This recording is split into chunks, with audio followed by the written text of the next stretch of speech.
Welcome back. I absolutely agree with these restaurants. I am a capitalist. If it has to make sense, these are jobs that were low skilled jobs that were made to for people to work for a low wage.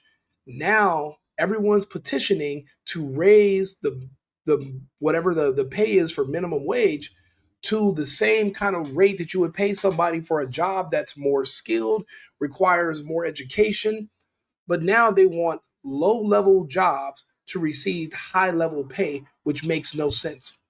You're not supposed to be 40 something years old trying to support a family and a household working as a cashier in a restaurant. That's not what that's for. That's supposed to be a summer job for kids that are coming home from college or people just getting started in the workforce. So you're demanding all this money, and who do you think is going to pay it? Nobody. This is a capitalist society. There must be a profit generated. If something starts to dig into the profits, we're going to just do away with it and we're going to find another way. These restaurants have done that. So this is the story right here. Take a listen. This NYC restaurant's cashiers zoom in from across the world and appear on this monitor. The funniest part is that they still ask for a tip. Outsourcing jobs has been a common strategy. What's funny about asking for a tip? They're still working. I mean, what's the difference between somebody standing there in person talking to you and someone talking to you over a screen? What's the difference? I'm on the screen right now talking to you. We're not in the same house. When you're on the phone with somebody, it's the same difference. You're still conducting business. So if you felt like this person was very good with their customer service, they got your order right the first time, they spoke good, clear English, then yeah, I don't see any problem with them asking for a tip and me giving them one. No different than a person who's actually standing there in front of me in the flesh. To cut down on costs, but this might be going too far. When you walk into the store, the front desk has an iPad which says "Welcome to my store," and right next to it is a monitor very clearly showing a Zoom meeting with a cashier who is located in the Philippines. There's a time difference of 12 hours from the Philippines and New York for these workers, and they're only getting paid $3.75 per hour. What do you mean only? That is a good amount of money when you live in the Philippines. The average in the Philippines, you're considered rich if you're making $700 American a month. So 375 is actually a good amount of money. If you're comparing that to wages here in the United States where everything is inflated and overpriced, then of course it's going to look bad. But that's actually a fair wage for the type of work they're doing. You're sitting on a Zoom meeting, you're sitting in front of a computer and you're talking to people and taking food orders. It's not rocket science. You're not doing brain surgery. You don't deserve more than that much pay. You're being paid what you're for your skill level for the amount of work you're doing. Every job does not require high pay. Oh, but Rico, they should raise a minimum wage to $20 an hour. 20, make it 50.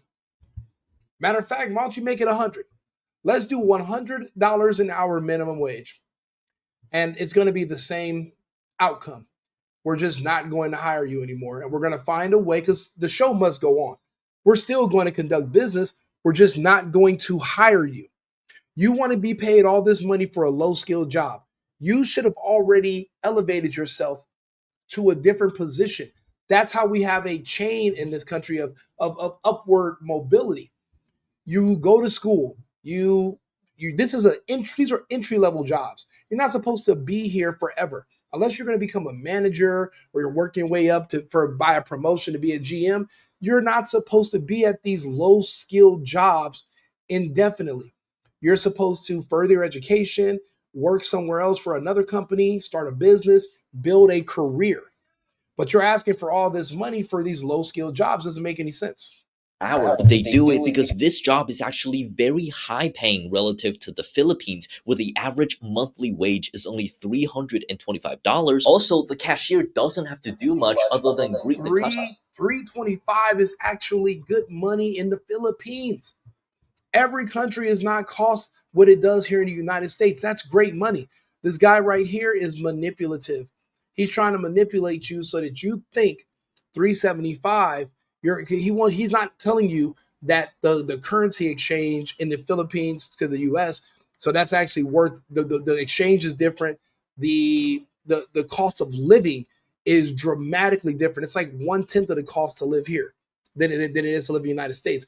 And he's being disingenuous. He's basically just trying to play on your sympathy, pull on your heartstrings so you feel like these people are being done bad, because he wants you to complain so that these people would fire their employees because they're not being paid enough, so that they would have to hire these Americans that are also being overpaid. No, we're not doing that either.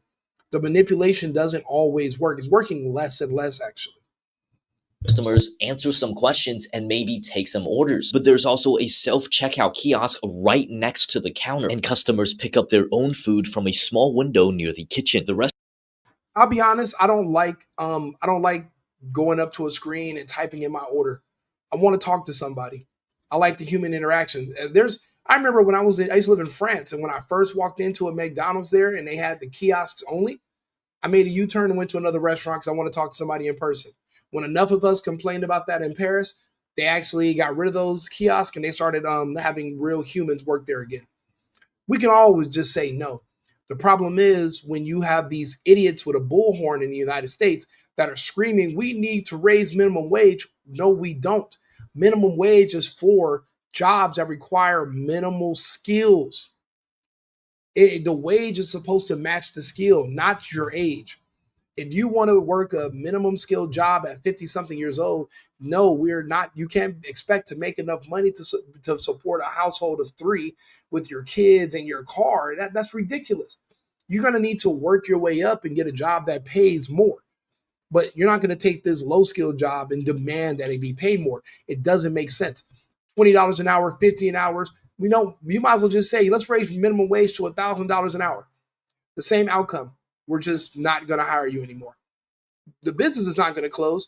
You're just going to be out of a job. And now you went from, well, I was going to make $8 an hour. Now I'm making zero.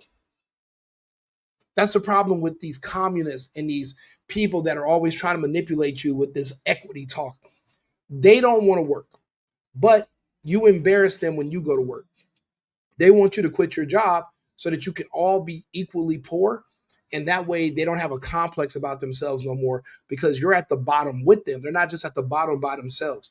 It's like this mass manipulation of all these people in the public who want others to be at the bottom with them because, well, they feel insecure about being down there by themselves. This is the United States. If you want to work and earn more, you can. That comes with the freedom to work. But there's a lot of us that don't want to work anymore. So they blame it on the minimum wage. You shouldn't be working a minimum wage job too at your big age. You should be doing something else. But now look, they're outsourcing to other countries and doing Zoom meetings, Zoom calls as cashiers, and they just don't need you anymore. And think about it, it makes sense. At least you ain't got to worry about these cashiers stealing from you in the Philippines. I doubt they're going to say, you know what? Instead of swiping your card, just pay by this app. They don't have Cash App in the Philippines, so these people are not going to be able to steal from you. It's going to make more sense, and they're going to appreciate that job. They're going to take that 375 and they're going to smile. They're not going to complain. They're not going to bitch. They're not going to say, "Oh, you should pay me more." Bob, for this low skill job, hell no, I'm not paying you anymore. But now, just like with anything else, you're going to push too far, and you're going to end up with nothing, nothing. Period. And now look, these people are all being replaced. They're trying to figure out where they're going to work, and they're just out of work. That's how they have so much time to protest and be activists. That's why they wanted a Mondami. Because see, this is in New York. They want a Mondani because they think that this means we're not going to have to pay rent anymore. We're not going to have to pay for electricity. We're not going to have to pay for food. We're going to just be able to just live like we did during the lockdown. Remember when rent was free? They were giving out money from the government. You didn't have to pay any bills. You just hung out all day and drank and smoked and kicked it with your friends.